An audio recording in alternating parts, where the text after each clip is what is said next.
So having done the whistle stop through history, there is a little case study and then a little discussion around popular culture that I'd like to take you through. Before you will have definitely have had enough hearing from me. There's a little case study, and we're going to have an imaginary black boy, because the intersectionality between the experiences of a black woman, I don't think we've got time to deal with today. So we're going to have a boy. Let's say that our black boy starts his first day at school, which is the first British institution he will pass through independent of his parents. His mum and dad are full of hope for what he might become: an artist, a doctor, the next Prime Minister. But perhaps his parents should temper their excitement, because evidence suggests that the odds will be stacked against him. According to the Department for Education, a black schoolboy in England is around 3 times more likely to be permanently excluded compared to the whole school population. But let's say he avoids being excluded and makes it far enough into his school journey to take exams. At the age of 11, when he's preparing to take his SATs, research indicates that he will be systematically marked down by his own teachers. This phenomenon will be remedied when examiners who don't teach at his school mark his exam papers. It will take anonymity to get him the grade he deserves. I can't tell you how much that bit horrified me to read. But in the spirit of optimism, let's insist that our imaginary black child gets into a good secondary school, studies subjects he loves, and becomes determined to go to university. Along race lines, access to Britain's prestigious universities is unequal, with black students less likely to be accepted into a high-ranking, research-intensive Russell Group university than their white counterparts. But perhaps our black child has got the grades he needed and is accepted into a good university, despite the odds being stacked against him. 3 years later, and he's furiously refreshing his university's results page, eagerly awaiting the degree classification that will be his ticket to graduate employment. He's hoping for a 2-1 at least, but he has his fingers crossed for a first.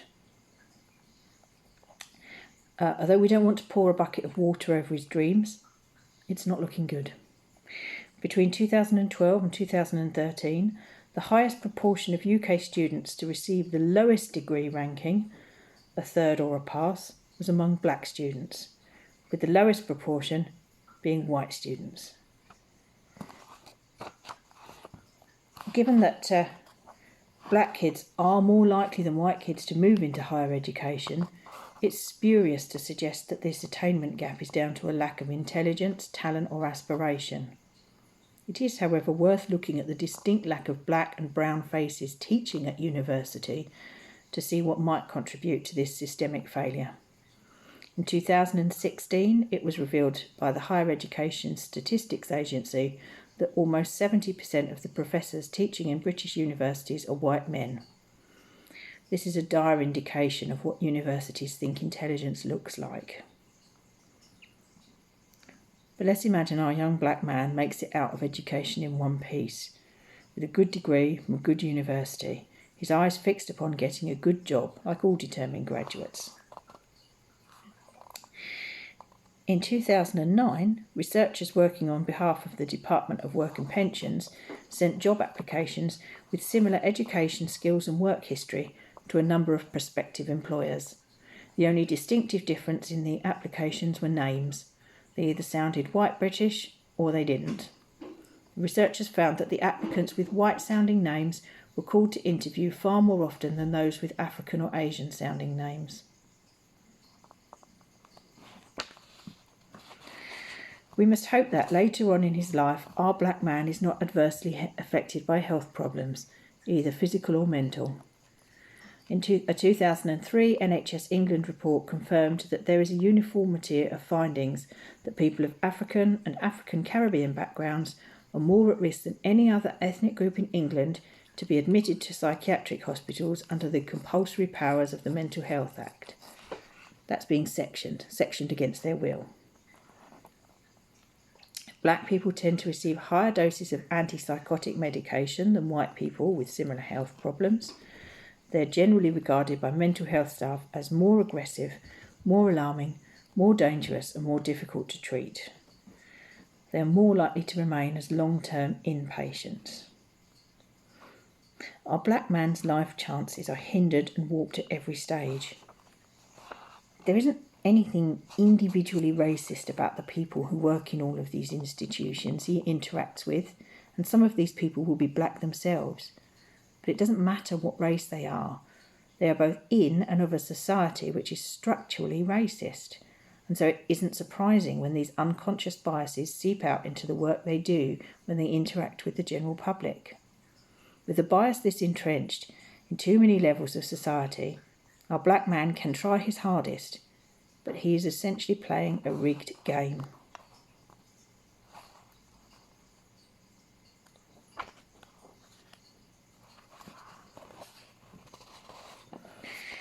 The book goes on to speak about quotas and argues against tokenism. And the author makes this point: opposing positive discrimination based on apprehensions about getting the best person for the job means inadvertently revealing what you think talent looks like and the kind of person in which you think talent resides. Because if the current system worked correctly, and if hiring practices were successfully recruiting and promoting the right people for the right jobs in all circumstances, I seriously doubt that so many leadership positions would be occupied by white middle-aged men. Those who insist on fairness fail to recognise that the current state of play is far from fair.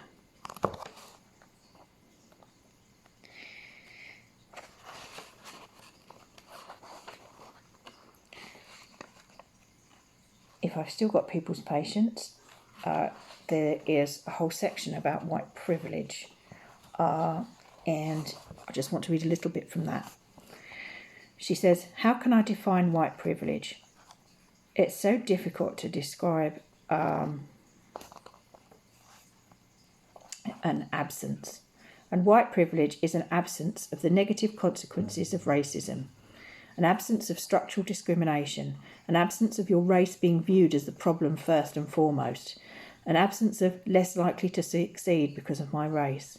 It's an absence of funny looks directed at you because you're believed to be in the wrong place, an absence of cultural expectations, an absence of violence enacted on your ancestors because of the colour of their skin, an absence of a lifetime of subtle marginalisation and othering, exclusion from the narrative of being human.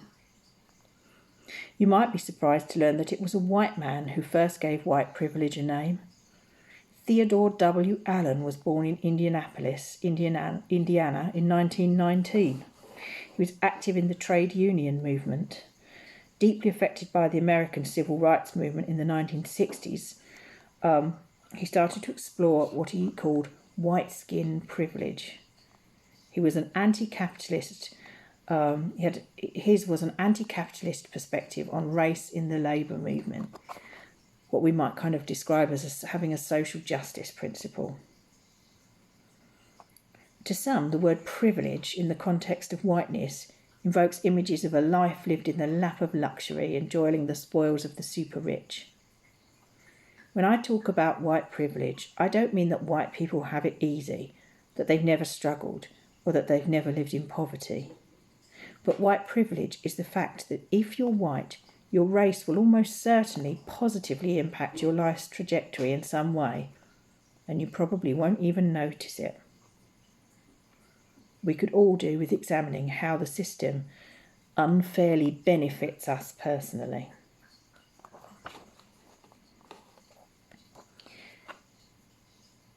And I just wanted to talk a little bit. I'll put the book down now, because I could go on and on and on. But just one little thing about sort of things that I've observed recently, just in popular culture, just to think about. We sometimes talk about sort of representation and how much it matters. And there's some beautiful, beautiful TikToks about, and on YouTube about children responding when they see themselves represented in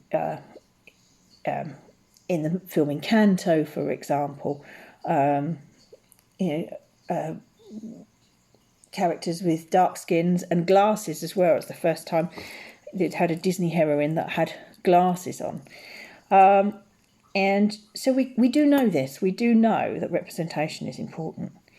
And yet there are so many outcries, and we're in 2022 as I'm saying this, and most recently with The Little Mermaid, the hate that the young female actor who is playing Ariel in the live action of The Little Mermaid has received because she is black and is, I mean, it's absolutely horrific. Social media allows a real degree of anonymity, and it's shocking to say that maybe it allows people to express what they're feeling, but they wouldn't perhaps publicly say.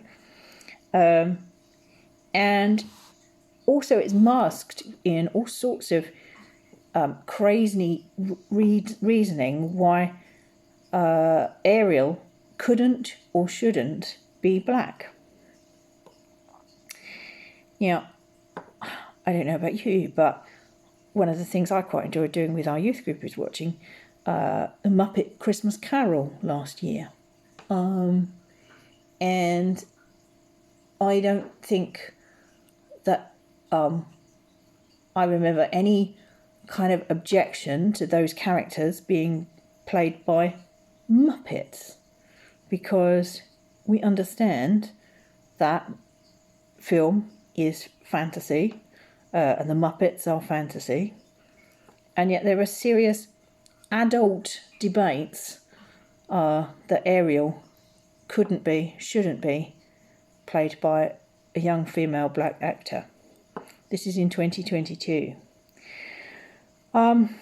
Another example would be the Harry Potter and the Cursed Child recently. I know we've got a lot of kind of, we've certainly got a few Harry Potter fans in the church.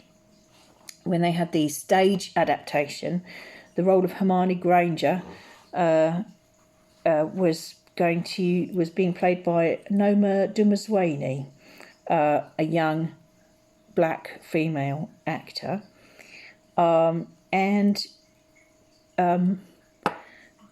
the internet went mad, arguing that she couldn't possibly be played by a black actor. And of course it's really interesting, because when you think about some of the things that go along with Hermione Granger and her sort of role in the Harry Potter, one of the things that she gets levelled at her from some of the Slytherin characters is, that they call her Mudblood, because she's not the child of like a witch and a wizard. I'm a bit hazy on my Harry Potter mythology, but you can kind of see how in actual fact that could have kind of been explored. They could have been they could have really explored what that would have meant to a black character who may have experienced racism or name calling. It would have been a really interesting thing.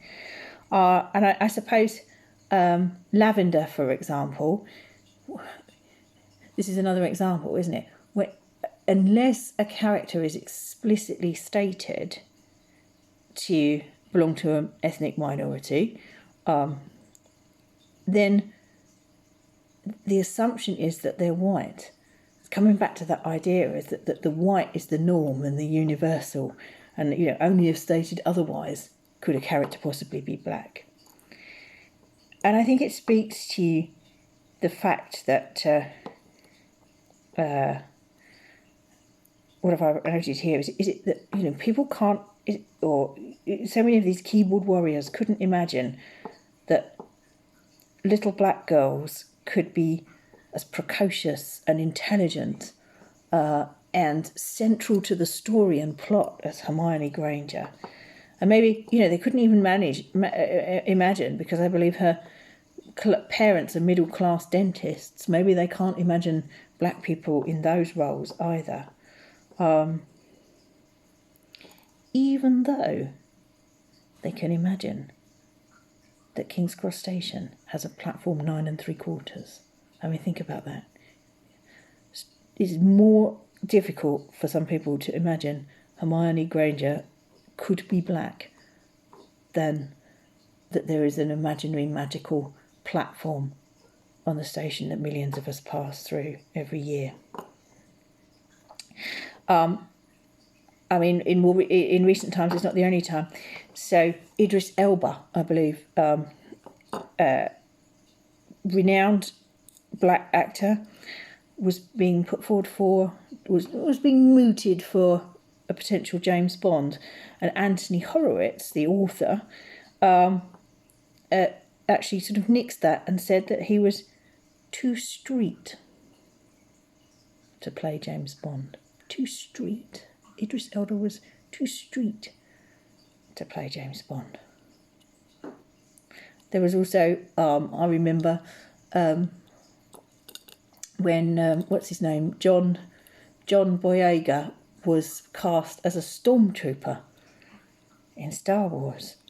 A black stormtrooper. Again, the Twitter sphere took off with debate about whether that could be. What do I want to say about that? Yes, I suppose, and one more example. In Hollywood, famously, the leading men cast in certain genres of films get to choose who they want approached to be cast as their leading ladies. Well, I have feelings about that. That as a on gendered lines about how that goes. But reportedly, there is one major league Hollywood actor who was not afforded that privilege and had his leading lady selected. And that leading actor was Will Smith. We have to ask ourselves why. So I've gone through and done this piece of history, and these commentaries, unfortunately, they do form part of this history, but this is what I'm able to observe in 2022. So we have come some way, as Paul said. We have come some in some areas some great way, but there's still a long way to go. Now, at the start of my talk, I said I was going to recommend the Be the Bridge course. That was a great opportunity to do that over Zoom. That must have been a year ago, maybe even more than a year ago now. And it's brilliant that that's going to run again.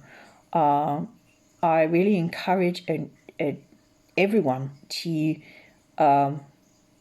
give it a try. And get on board with it, because we really benefited from having 3 strong black voices in that group who were able to kind of guide us through some reading and some contemplation, and lead us to a place of thinking about what we could actually do, because we're all people in a community, in communities. And yeah, so I really encourage people to watch out for the start dates of that, find out about how you can get involved. Yeah, I'm going to hold up this book one more time. I can't work out whether this will be reverse writing or not, because I don't know if it does it as a double whammy, but Why I'm No Longer Talking to White People About Race, Rennie Edo Lodge. There's this, and there's plenty of other black authored literature on the subject available, but just say I found this really interesting and accessible. And I hope you enjoyed it. Perhaps isn't the word, because it's maybe as a topic not very enjoyable, but I hope I have sparked an interest in reclaiming the history that belongs to all of us, and making sure that Black people's stories are acknowledged and reinserted into that. And so I send you all out ready to go and be listening and be ready to challenge, and get involved with the Be the Bridge course. Sorry if I've gone on for such a long time. Thank you. Good night. God bless.